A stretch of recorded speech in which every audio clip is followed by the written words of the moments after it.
교시 수업을 시작하도록 하겠습니다. 이번에도 민사 판례를 여러분하고 보려고 하는데요.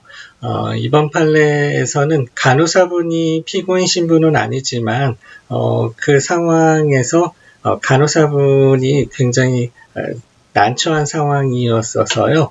야간 당직 간호사 사례인데 한번 사례를 보도록 하겠습니다.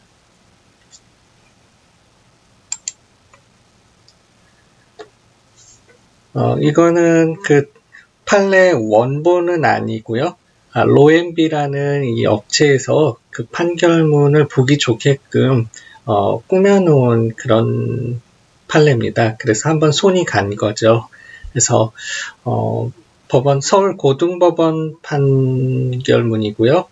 2012년 10월 11일 날 선고한 거고 소송 제기는 2011년에 한 것 같네요. 2011날 78707 판결문이어서요. 서울 고등법원 2심법원 판결이라는 거 알 수 있겠죠. 그리고 손해배상 청구 건이기 때문에 민사소송이구나 라고 할 수 있습니다. 어떤 판례인지 사실관계들 보고 그 판시 사항과 판결 요지문 한번 보도록 하겠습니다. 갑 학교법인이 땡땡 대학병원에 입원 중이던 환자 을이 계속적으로 가슴 아래쪽 통증을 호소하자 주치의가 레빈 튜브 삽입을 결정하였는데 그 후 간호사가 삽입술 시행 등을 요구하기 위하여 당직의와 주치의에게 수차례 연락하였으나 모두 응답하지 않아 을이 약 5시간 동안 간호사로부터 진통제를 2회 투여받은 것 외에 아무런 처치를 받지 못한 채 고통을 겪고 있었고, 이를 을의 아들 병이 지켜보았으나 이후 을이 폐렴으로 사망한 사안에서 갑 법인은 당직의와 주치의의 사용자로서 그들의 불성실한 진료로 을과 병이 입은 정신적 손해를 배상할 책임이 있다고 한 그런 판결입니다. 여기서 간호사분은 또 무슨 잘못이에요? 새벽 시간인데 주치나 당직이 다 연락이 되지 않아서 간호사분이 계속 연락을 하는데도 연락이 안 돼서 환자는 결국 사망한 그런 사건입니다. 판결 요지문을 한번 보면요. 판결 요지가 법원 판결의 핵심적인 사항입니다. 갑 학교법인이 땡글땡글 대학병원에 입원 중이던 환자 을이 계속적으로 가슴 아래쪽 통증을 호소하자 주치의가 레빈 튜브를 삽입을 결정하였는데 그 후 간호사가 삽입 시술을 시행 등을 요구하기에 당직의와 주치의에게 판결 요지 보기 전에 그럼 사실관계를 한번 볼까요? 네. 어떤 건지 원고, 민사소송이라 소송을 제기한 사람이 원고고 원고 1 외에 2인이 더 있네요. 학교 법인이 원고 1이고요. 아니죠. 원고는 소송을 제기한 사람이기 때문에 환자 가족들이 원고 1 외에 2인으로 되어 있고요. 피고가 이제 소송을 당한 사람인데요. 학교 법인 외에 1인이 피고가 되는 그런 사항이었습니다. 소송 대리인 듀 엑스훈 변호사, 저하고도 친분이 있는 변호사 같아요. 네. 변론 종결이 2012년 9월 20일 날 2심 법원 최종 변론 종결을 했다라고 알 수 있겠습니다. 1심 판결문도 확인하고 싶으면 서울중앙지법 홈페이지에 가셔서 2009 가합 19593 요거 신청한다 학습용으로 이렇게 하면은 여러분 한 열흘 정도 뒤에 PDF 파일로 받아볼 수 있습니다.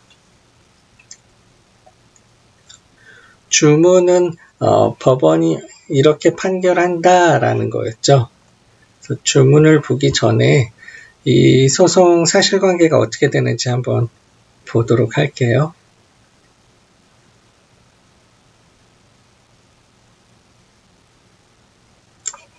인정되는 사실을 보면 어떤 사실관계인지 확인할 수 있을 것 같아요. 망인은 피고 병원에 입원 중이던 2008년 11월 15일 저녁 7시 3분경부터 계속 가슴 아래쪽 통증을 호소하였고, 이에 같은 날 저녁 9시 18분경 CT 검사 처방, 그리고 11시 50분경 촬영을 하였는데요. 그 시기까지도 계속하여 같은 부위의 통증을 호소하였다고 해요. 그래서 망인이 주치의는 이와 함께 2008년 11월 16일 00시 51분경 망인의 통증에 대한 처방으로 레빈 튜브를 삽입하여 회장 쪽으로부터 자연 배액하기로 결정하여 그 조치에 관하여 망인에게 설명을 하였던 거죠.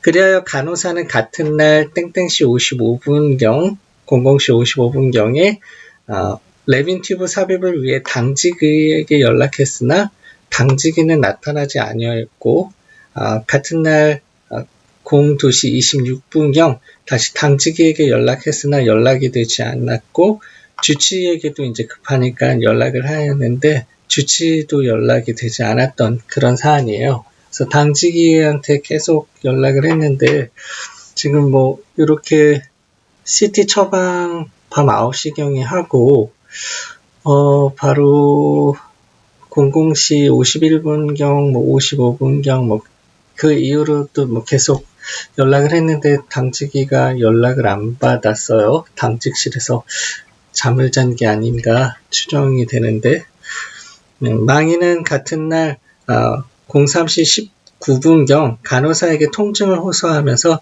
레빈 튜브 삽입을 빨리 해달라고 요구하였고, 이에 간호사는 다시 당직의와 주치의에게 연락을 하였으나 당직의, 주치 모두 연락을 받지 않았던 그런 상황이에요. 그래서 지금 00시 좀 넘어서 저녁 11시 50분경 뭐 처방 받고 CT 촬영하고 한 이후에 계속 통증이 있으니까 계속 간호사분한테만 호소를 했을 텐데 벌써 3시간 경과됐잖아요. 3시간 넘었는데 간호사에게 통증 호소하면서 계속 레빈 튜브 삽입해달라 하는데 간호사분은 지금 고래등 싸움의 새우 같이 지금 당직이, 주치 모두 연락이 안 돼서 어떻게 해야 될 수 없는 이런 상황에 봉착한 거죠. 여러분도 간호 현장에서 이런 상황이 됐다라고 일단 한번 생각해 보세요. 아주 난감한 상황일 것 같은데요. 망인은 같은 날 03시 31분경 간호사에게 이제 가슴 아래쪽이 너무 아파 누워있지도 못할 지경이라고 호소하면서 진통제라도 달라고 요구했고, 이에 간호사는 00시 33분경 PRN 처방에 따라서 망인에게 몰핀 2.5mg을 투여하였던 그런 상황이고요. PRN 처방은 필요하다 판단되는 경우에 투약할 수 있도록 한 사전 처방이라고 되어 있죠. 그 후에도 당직에게 연락이 되지 않아 레빈 튜브 삽입이 계속 지연되자 간호사는 04시 22분경 주치의에 알림함으로 그 사실에 관한 보고를 이제 했던 거죠. 문자 메시지나 뭐 이렇게 뭘 했던 것 같아요. 망인은 04시 39분경 다시 통증을 호소하면서 의사를 호출하였고, 이에 간호사가 이제 진통제를 또 달라고 몰핀 2.5mg 03시 33분경에 투여받고 1시간 정도 후에 다시 통증하면서 의사 호출을 또 했던 거죠. 근데 이제 또 의사 없으니까 간호사분이 오니까 진통제를 또 달라고 요구했고, 간호사는 04시 40분경 PRN 처방에 따라서 몰핀 5mg을 투여를 했죠. 당직 의사는 그로부터 1시간 뒤인 05시 44분경 비로소 나타나 즉시 망인을 처치실로 옮겼고 05시 50분경 레빈 튜브 삽입을 했죠. 한 5분 정도면 레빈 튜브를 삽입할 수 있는 그런 간단한 시술이었던 것 같아요. 한편 망인은 2008년 11월 15일 밤 10시경 원고 1에게 전화하여 춥고 아프다고 하였고, 이 원고는 아들인 원고 3에게 빨리 망인에게 가보라고 연락하였으며, 위 연락을 받은 원고 3은 피고 병원을 찾아 망인이 이와 같이 고통을 겪는 모습을 지켜본 그런 상황이죠.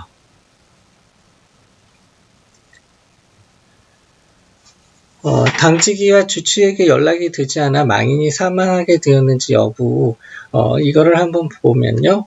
위 인정 사실에 의하면 당직이와 주치가 2008년 11월 16일 00시 55분경부터 00시 44분경까지 수차례에 걸친 간호사의 연락에도 응답하지 아니하여 망인은 위 시간 동안 진통제를 2회 투여받는 외에는 아무런 처치를 받지 못한 사실을 인정할 수가 있겠습니다. 그러나 이제 제1심 법원이 이제 진료감정 청탁을 삼성서울병원에 한 것 같아요. 삼성서울병원장에 대한 진료기록 감정 촉탁 결과에 변론 전체의 취지를 종합하여 인정할 수 있는 다음에 각 사정, 즉 피고 병원 의료진은 같은 날 00시 50분경 이전에 이미 망인의 폐렴을 확인하고 이에 대응하여 항생제를 투여하는 조치를 취하였던 점, 피고 병원 의료진은 망인의 통증 호소 부위가 가슴 아래쪽이라서 배의 문제일 수 있다고 생각하여 레빈 튜브 삽입을 결정한 것일 뿐, 그 시술이 폐렴의 치료에 도움이 되는 그런 조치는 아닌 점, 당직이와 주치에게 연락이 되지 않던 위 시간 동안 망인은 계속적으로 통증을 호소하였으나 의료진이 특별히 대응하여야 할 폐렴의 증상이 새로 나타난 바는 없는 점, 망인에게 호흡곤란이나 가래 등 추가적인 조치를 필요로 할 만한 증상 등이 나타난 것은 당직이가 나타난 이후인 05시 46분경부터라서 피고 병원 의료진은 이에 관하여는 적절한 대처를 한 것으로 보이는 점 등에 비추어 보면 위 시간 동안 당직이나 주치의가 간호사의 연락을 받아 레빈 튜브를 삽입하고 망인을 진찰하였다 하더라도 망인의 사망이 된 폐렴에 관하여 추가적인 진료를 할 것은 없었던 것으로 보이므로 위 시간 동안 당직이와 주치의가 망인을 진료하지 아니하였다는 위 잘못이 망인의 사망과 인과관계가 있다고 할 수는 없다. 따라서 피고 병원 의료진의 위와 같은 잘못에 관한 주장이 망인을 사망에 이르게 한 의료상 과실이라는 것이라면 그 범위에서 위 주장은 이유가 없다라고 생각을 한 거죠.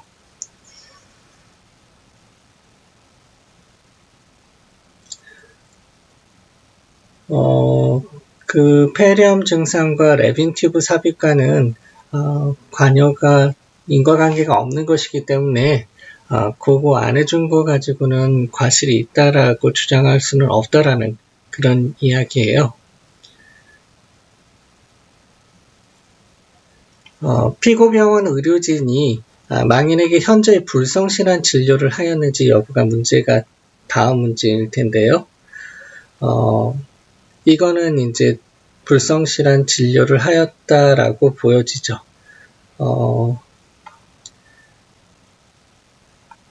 이 사건의 경우에 앞서 본 바와 같이 피고병원 의료진이 망인에게 레빈 튜브를 삽입하기로 결정하고도 2008년 11월 15일 00시 55분경부터 05시 44분경까지 그 시술을 실시하지 아니하였고, 망인이 위 시간 동안 계속적으로 심한 통증을 호소하자 간호사가 레빈 튜브 삽입술의 시행 또는 통증에 관한 진단을 요구하기 위하여 당직이와 망인의 주치의에게 수차례 연락하였음에도 아무도 이에 응답하지 아니하였으며, 그리하여 망인은 PRN 처방에 의해 간호사로부터 2회에 걸쳐 진통제를 투여받은 것 외엔 아무런 처치를 받지 못하였는 바, 이는 피고 병원의 당직위와 주치의가 환자의 구체적 증상이나 상황에 따라 요구되는 최선의 조치를 취하여야 할 조의 의무를 이행하지 아니한 것이라고 판단된다.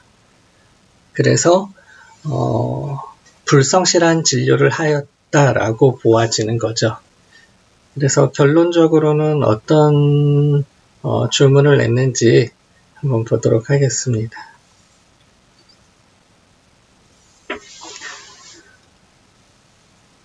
원고들의 항소를 각 기각한다. 당심에서 추가한 청구에 따라 피고 학교 법인 고 똥똥똥 학원은 원고 1에게 600만원, 원고 2에게 400만원, 원고 3에게 500만원과 위 각 돈에 관하여 2008년 11월 16일부터 2012년 10월 11일까지는 연 5%의 그 다음 날부터 다 갚는 날까지 연 20%의 각 비율로 계산한 돈을 지급하라 라고 판결을 내렸어요. 원고 2, 3은 사망한 망인의 그 자녀분들이죠. 네.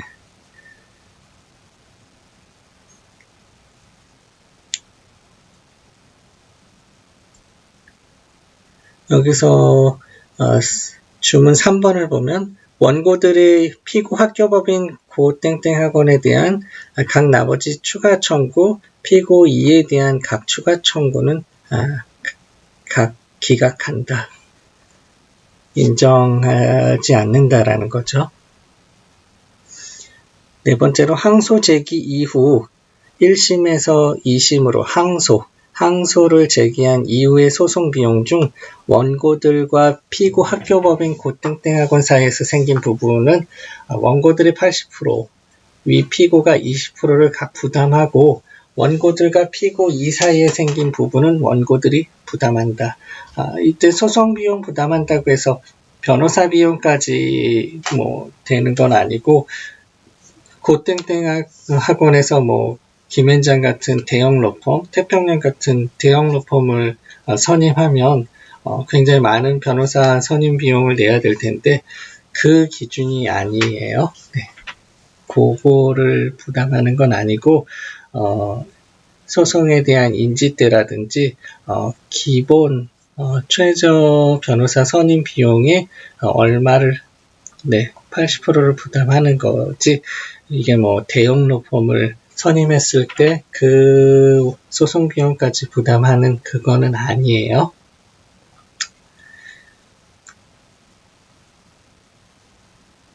그래서 법원의 판결 요지를 다시 한번 확인해 보면 각 학교법인이 동글동글 대학병원에 입원 중이던 환자 을이 계속적으로 가슴 아래쪽 통증을 호소하자 주치의가 레빈 튜브 삽입을 결정했는데 그 후 간호사가 삽입술 시행 등을 요구하기 위해서 당직위와 주치의에게 수차례 연락하였으나 모두 응답하지 않아 을이 약 5시간 동안 간호사로부터 진통제를 2회 투여받은 것 외에는 아무런 처치를 받지 못한 채 고통을 겪고 있었고 이를 을의 아들 병이 지켜보았으며 이후 을이 폐렴으로 사망한 사안에서 병원 의료진이 을의 통증 호소 전 이미 폐렴을 확인하고 항생제 투여 조치를 취한 점, 주치의 을이 통증 호소 부위가 가슴 아래쪽이라서 배의 문제일 수도 있다고 생각하여 레빈 튜브 삽입을 결정한 것일 뿐 이것이 폐렴 치료에 도움이 되는 조치가 아닌 점, 을에게 호흡곤란이나 가래 등 추가적 조치가 필요한 증상들이 발생한 것은 당직위가 나타난 이후에 병원 의료진이 이에 관하여서 적절한 대처를 한 것으로 보이는 점에 비추어 당직위와 주치의의 주의 의무 위반과 을이 폐렴에 따른 사망 사이에 인과관계가 있다고 할 수는 없지만 위 병원은 시설 등이 우수하다는 이유로 종합 전문 요양기관으로 지정되어 다른 요양기관에 비해 높은 요양급여 비용을 수령하는 의료기관인 점, 이러한 특성상 병원에 많은 중환자와 응급환자들이 입원해 있을 것이고 그들에게 자주 위급사항이 발생할 것이기 때문에 5시간 가까이 당직이나 주치의가 간호사의 호출에 응하지 않는 일은 흔히 발생할 것으로 보이지 않는 점. 당시 주치의가 레빈튜브 삽입이 통증에서의 효과적인 조치라고 생각하였던 것으로 보여 그 실시를 지연할 만한 아무런 사유가 없는 점 등을 고려하면 비록 당시 야간이었던 점과 우리나라 의료 현실을 감안하더라도 당직이와 주치의의 주의의무 위반 정도는 일반인의 처치에서 보아 수위 난도를 넘어설 만큼 현저하게 불성실한 진료를 한 것이라고 평가될 정도이므로 당직이와 주치의 사용자인 갑법인은 이로 말미암아 을과 병이 입은 정신적 손해를 배상할 책임이 있다고 한 그런 사례죠.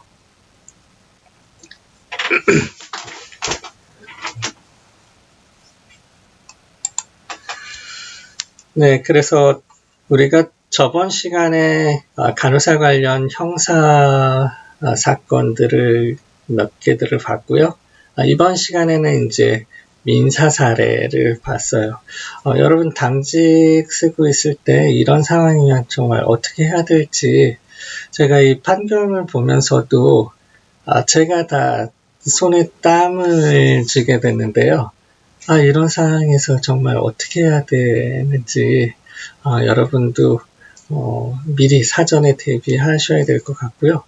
저희가 2주간에 걸쳐서 형사 사례, 민사 사례들을 봤지만 이 외에도 굉장히 많은 사례들이 많이 있어요. 그래서 수업 시간에는 다 소개해드리지 못하지만 제가 여러분 네이버 카페, 우리 법과생활 카페에 의료 관련 판례라는 코너가 있어서 거기에 간호사 관련된 형사 사건이라든지 민사 사건들은 계속 업데이트할 예정이기 때문에 여러분들이 우리 수업 이후라고 하더라도 제가 의료 관련 기사나 판례들은 계속 업데이트할 거여서 여러분이 시간 나실 때 들어와서 보시면은 이런 판결도 있었구나라는 걸 확인하실 수 있고 미리 대비하실 수 있을 것 같습니다.